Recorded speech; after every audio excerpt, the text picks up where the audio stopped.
probablement, elle a invité les architectes venant d'Italie, parce qu'ici en France, les architectes, ils ne connaissaient pas ces nouveaux styles Renaissance. Et c'est lui qui décide, à partir de 1532, s'installer ici, à Paris, et faire de Paris une vraie capitale des royaumes de France. Avant ça, François Ier et les rois avant lui, ils aimaient les régions des Val-de-Loire. C'est là-bas qu'on trouve beaucoup de châteaux royaux.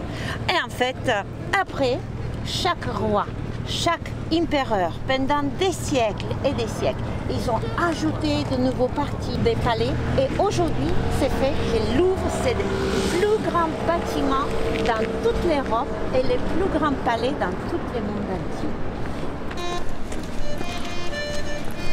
Les rois de soleil, en fait, c'était les derniers qui habitaient dans le palais du Louvre. Ici, il n'aimait pas Paris parce qu'il avait beaucoup de bâtiments, il n'y avait pas de l'air frais, vous savez, il y avait des odeurs.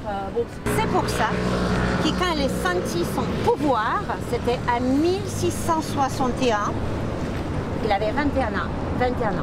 Il décide de construire le château de Versailles. 1826. Qui est Véro et qui est dedans. C'est deux hommes, des businessmen avec beaucoup de forces financières.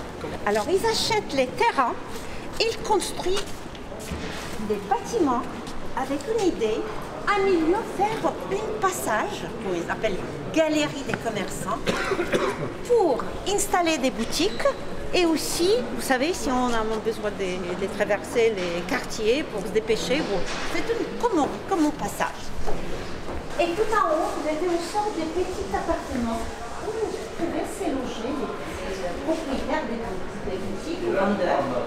Et c'était les rentes, c'était pas privé. C'est-à-dire qu'ils ont payé l'argent. C'était des appartements de location, pas l'appartement chic. C'était l'appartement plus ou moins modeste. Bon, c'était quand même le centre de Paris, c'était un appartement normalement de 40-50 hectares.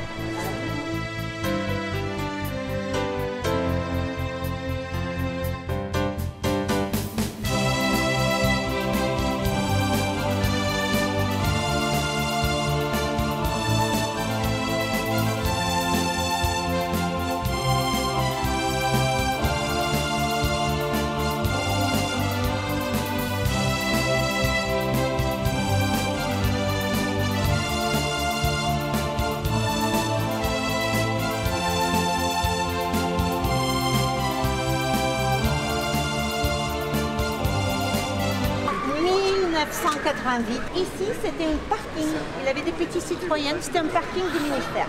Alors Mitterrand, il regarde par fenêtre, il dit mais pourquoi? C'est un bel endroit, pourquoi on le perd un bel endroit comme ça pour parking? Il faut faire quelque chose. Alors ils ont fait une compétition, un concours, et c'était le projet de Daniel Buren qui a gagné. Ça s'appelle Deux plateaux. Pourquoi? L'idée, elle est très très compliquée. En fait, tous les colonnes sont des granits et ils sont 6 mètres, tous, même les petites. Et on les mit dans les terres avec les machines spéciales. Vous savez.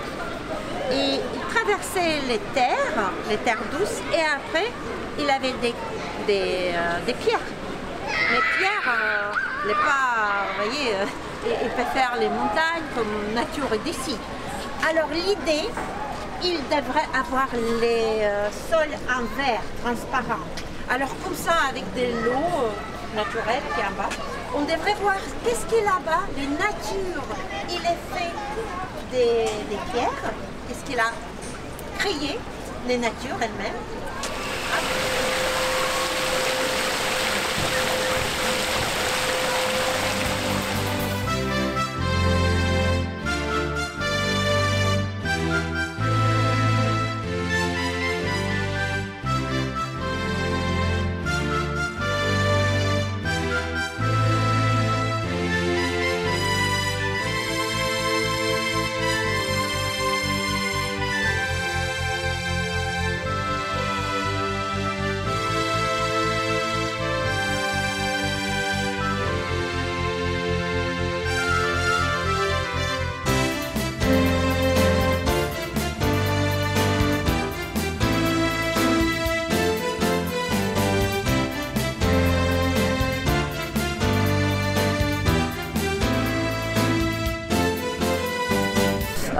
avec, bon, je ne me rappelle pas les actrices et réalisatrices qui jouent Madame du Barry.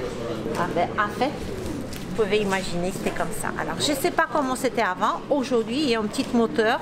Alors, il respire.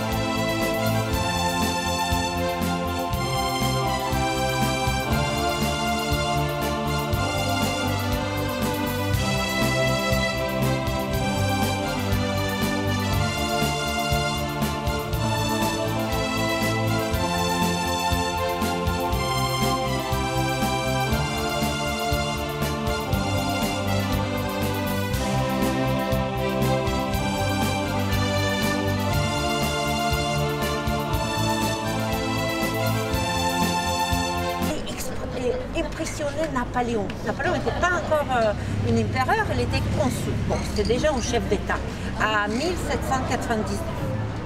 Et alors, il voulait construire tout ça, mais il voulait accord de Napoléon pour qu'il puisse fonctionner. Et en attendant, parce que c'est duré quand même, c'était pas tout de suite, Napoléon il avait des autres choses à faire. Et il a construit de grosses tours, juste un petit peu plus loin, au boulevard Montmartre, où il voulait juste gagner l'argent. Il voulait impressionner les Parisiens. Il a fait les tours des panoramas. C'était quoi? Des grosses tours très simples, mais intérieures, en panoramique. Il avait des vues des grandes villes. Il avait Rome, il avait des Paris, il avait Constantinople, bon, tout. Et les gens, ils pouvaient rentrer. Bon, c'était une façon, ça n'existe plus, c'était une façon qui s'est tournée autour de vous. Et là, vous êtes, par exemple, comme ça, comme aujourd'hui, vous savez, 3D. Bon, quelque chose comme 3D. Alors, il voyageait, il était très content de lui. Et quand finalement, Napoléon, il n'a pas accepté son projet, ni des machines à faire, ni des Nautilus. Bon, pauvre ingénieur, il a saisi de tout, il est vendu en enchère et il est parti en Amérique. Il est revenu, il est fâché. Alors c'était son successeur, elle était aussi américaine, Fayère, qui a dit mais non, c'est une bonne idée, il faut juste avancer, il faut marketing. Alors il est acheté pour cacahuètes, il est rénové, il a ajouté des villes entières, thématiques, on peut dire, volet exotique, au volet Europe, et pour que les gens ils puissent se rendre des centres de Paris, l'arrondissement 1er, 2e, là-bas, au grand boulevard où il y avait tout, alors il a fait une passage de panoramas.